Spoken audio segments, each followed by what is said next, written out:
সাকিব আল হাসানের বোলিং সামর্থ্যের কথা যেন জানেনই না পাকিস্তানের অলরাউন্ডার ইমাদ ওয়াসিম।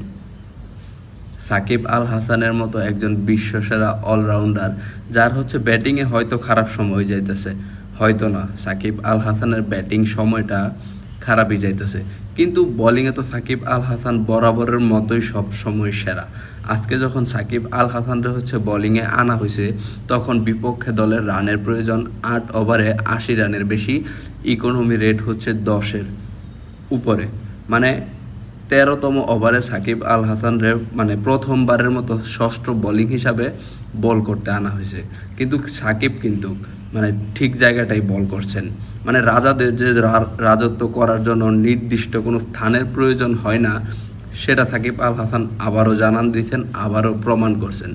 13তম ওভারে যখন বিপক্ষে দলের রানের প্রয়োজন 10-এরও উপরে প্রতি ওভারে, সেই জায়গায় সাকিব আল হাসান 1 ওভার বল করে 4টা ডট বল এবং মাত্র 2 রান দিয়া মূল্যবান একটা উইকেট নিয়ে দলরে জয় পাইতে আরও বেশি সহজ করে দিছে।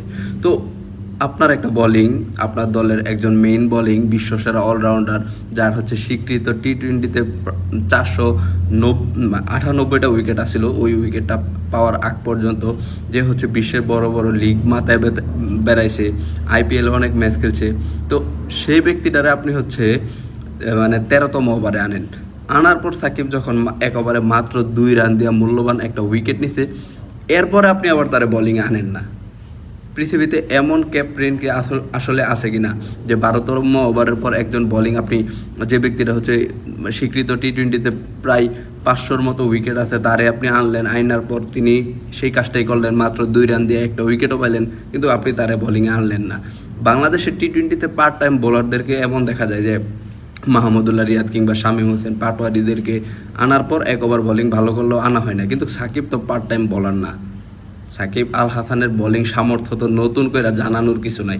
আসলে উনি চাইতেছেন কি? পিএসএল এর মতো টুর্নামেন্টে কিছুদিন আগে সাকিব আল হাসান নিজের কোটার 4টা ওভারই পূর্ণ করছেন। সেই জায়গায় এই পিচে, স্লো পিচে সাকিব আল হাসান পাওয়ার প্লেতে বল করার মতো সামর্থ্য রাখে, সেই জায়গায় তারে বলই দেওয়া হয় নাই। পাকিস্তানি ইমাদ ওয়াসিম আসলে চাইতেছে কি? এর আগেও তো নিজেরা দাবি করছিল তাদের দেশের প্লেয়াররাই বিশ্বসেরা।